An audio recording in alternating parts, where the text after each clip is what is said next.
Como já vimos no início do programa, nas experiências de Maurício, Carla, seus filhos, Jamaica, e depois veremos que está aqui na nossa plateia, Richardson e Marinéia, eu tive a alegria de acompanhá-los por aqui, através do nosso programa.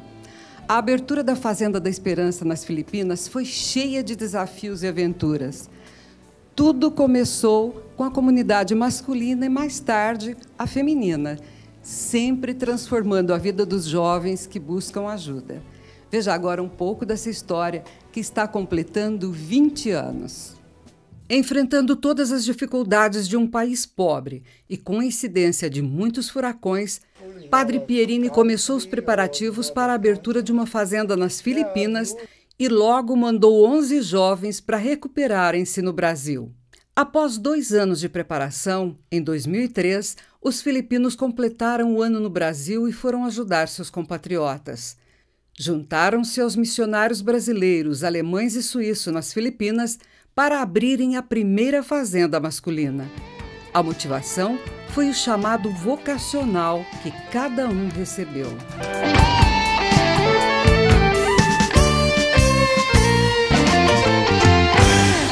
A igreja local foi muito sensibilizada através do padre Pierino e do bispo de Masbate, Dom Joel, que falou sobre a escolha de sua diocese para a primeira fazenda da Ásia.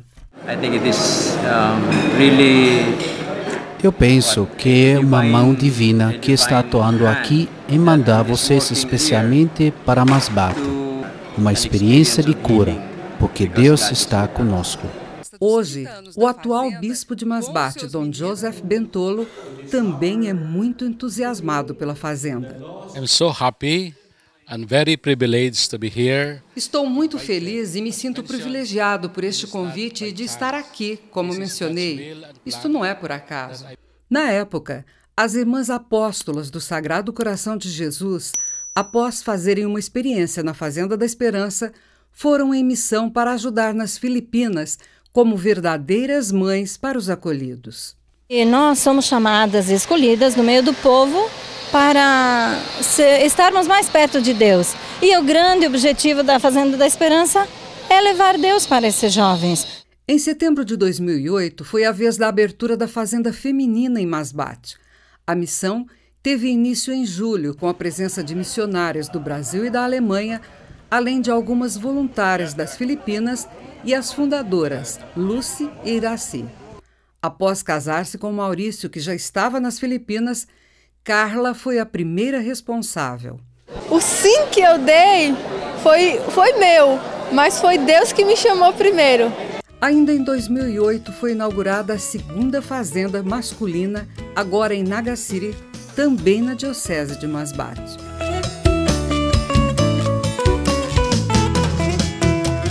Junto com nossos novos missionários, foram para as Filipinas as Irmãs da Semente do Verbo, confirmando a união da Igreja com a Fazenda da Esperança.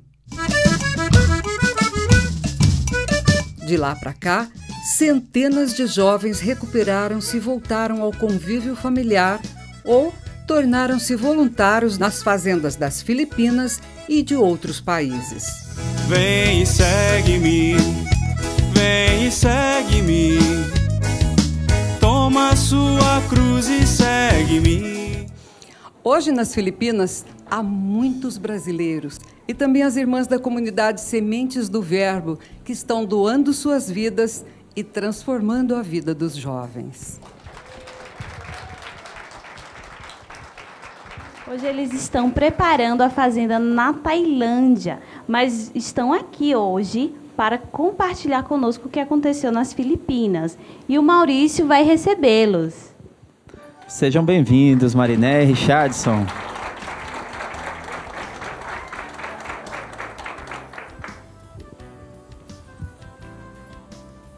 Richardson, e o trabalho de acolhimento nas Filipinas, você pode contar um pouco para nós?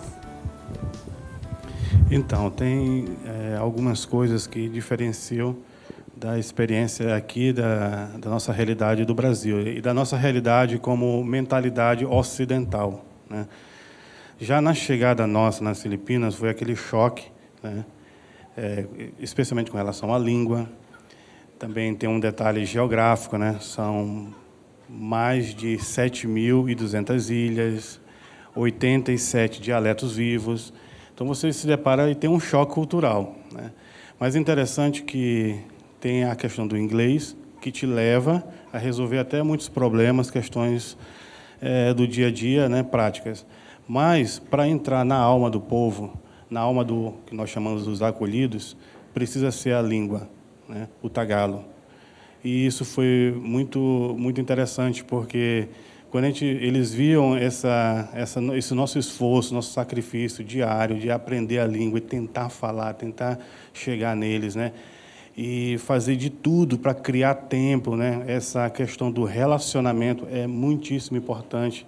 Às vezes a gente se ocupa tanto com tantos trabalhos, resolver isso, vender leite, fazer pão, ir para o arroz, são 20 hectares, né? O nosso campo de arroz, né?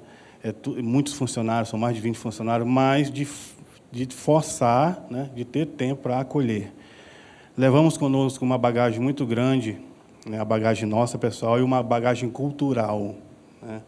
E percebemos ao longo do tempo que deveríamos abandonar isso, deixar para trás, né, para entrar, né, sem nada, né, com muita humildade, né, e tentar entender aquele povo, né, porque ele é um povo que tem uma história, né, tem uma cultura e tem uma história, séculos, né, de colonização, séculos de abuso, de violência, né, e de pessoas que tentaram colocar muitas coisas lá na cabeça deles, na alma deles, né.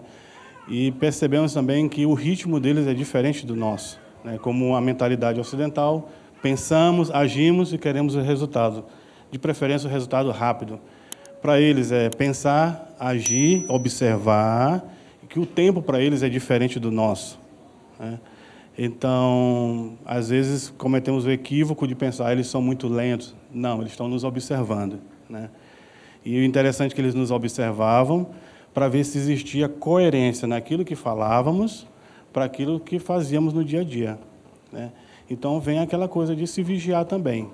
Mas o mais importante, o nosso relacionamento como família, eu e Marinéia, nós, como casal, com os missionários, né, de nos relacionarmos, de criar essa presença, né, de Deus entre nós, né?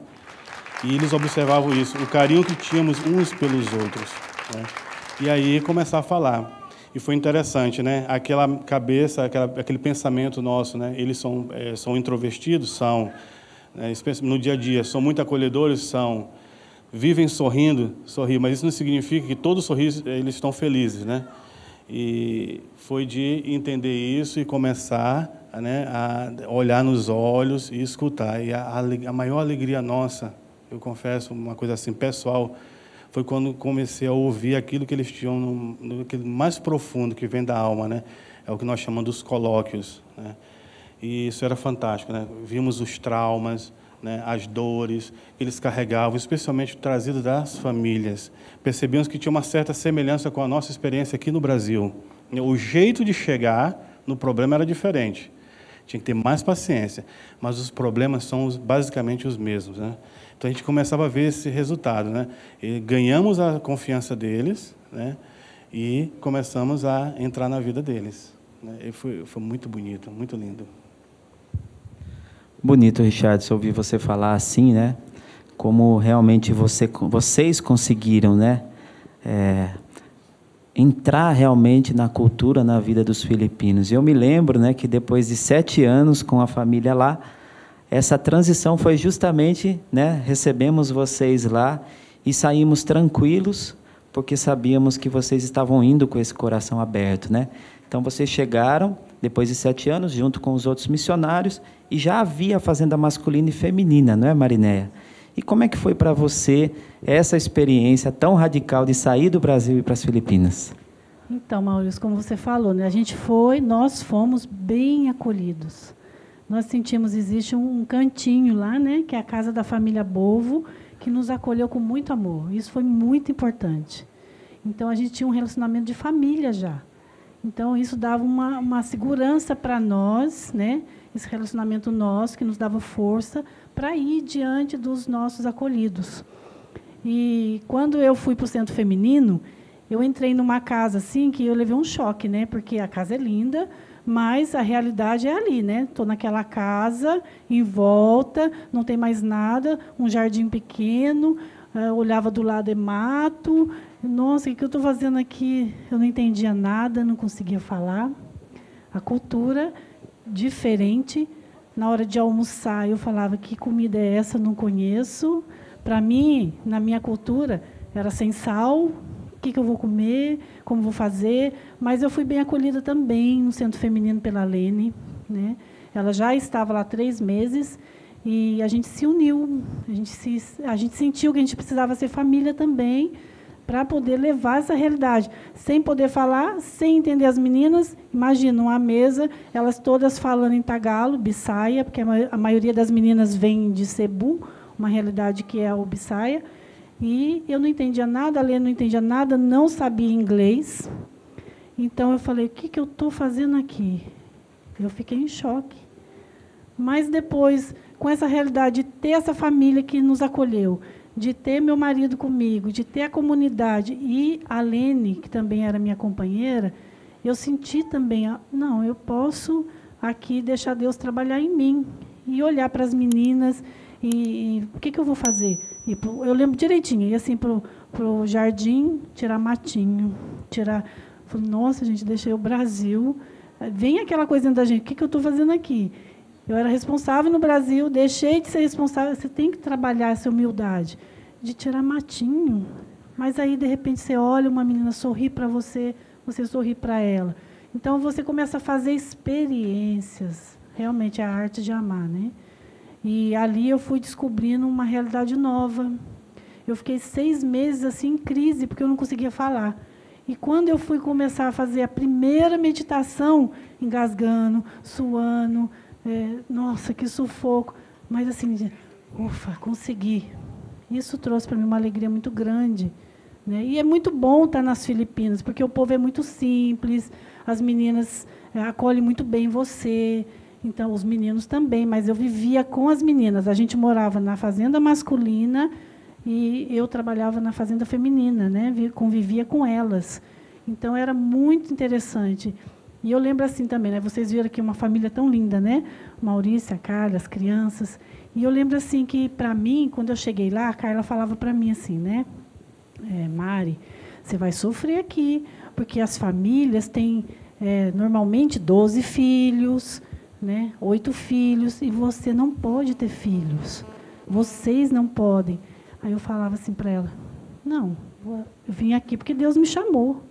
E vamos ver o que Deus vai fazer, né? E eu sentia muito livre, Richard também livre.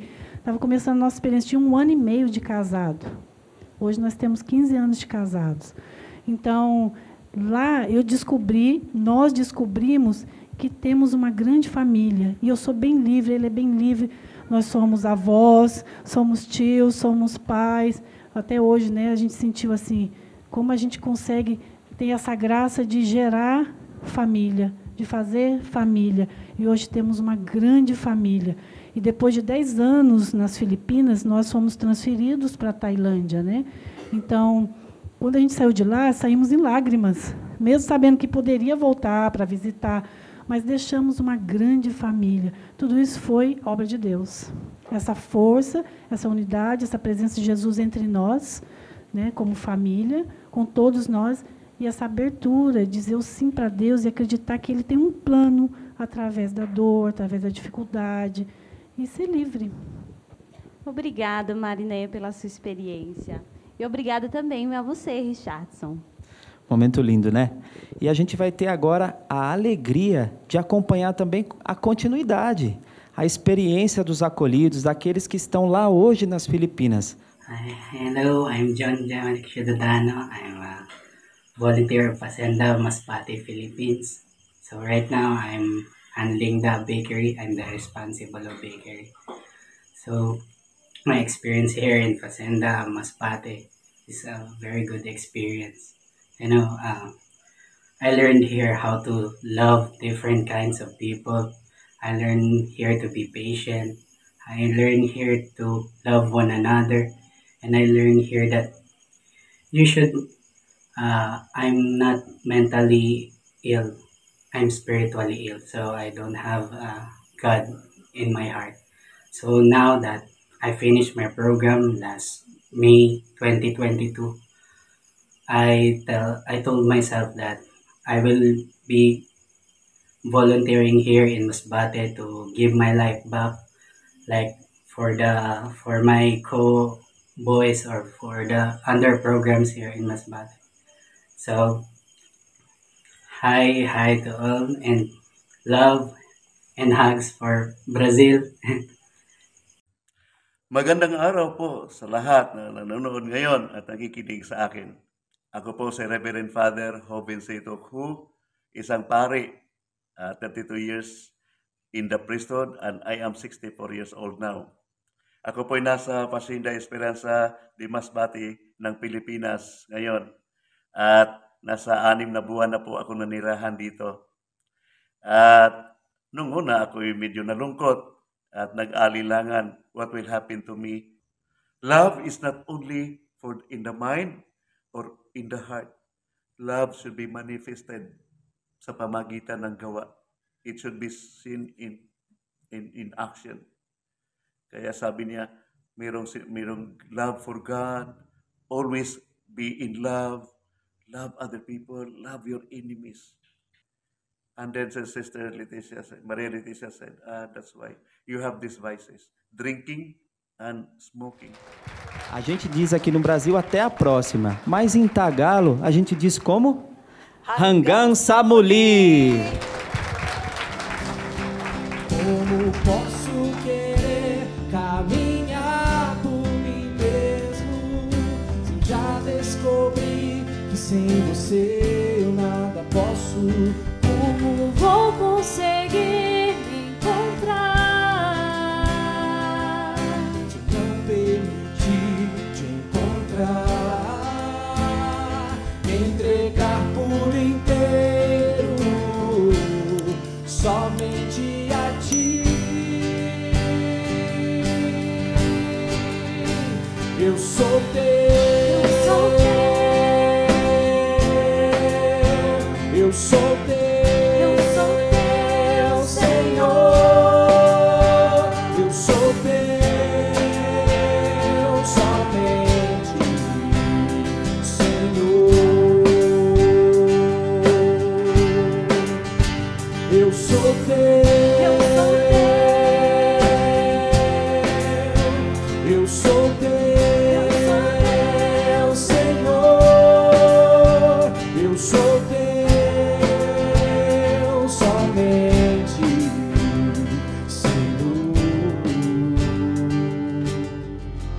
A esperança me deu outra realidade.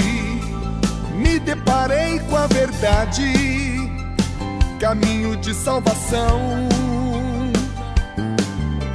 O mundo continua sendo o mesmo, mas eu conheço o segredo: amar a cada irmão, amar a cada irmã.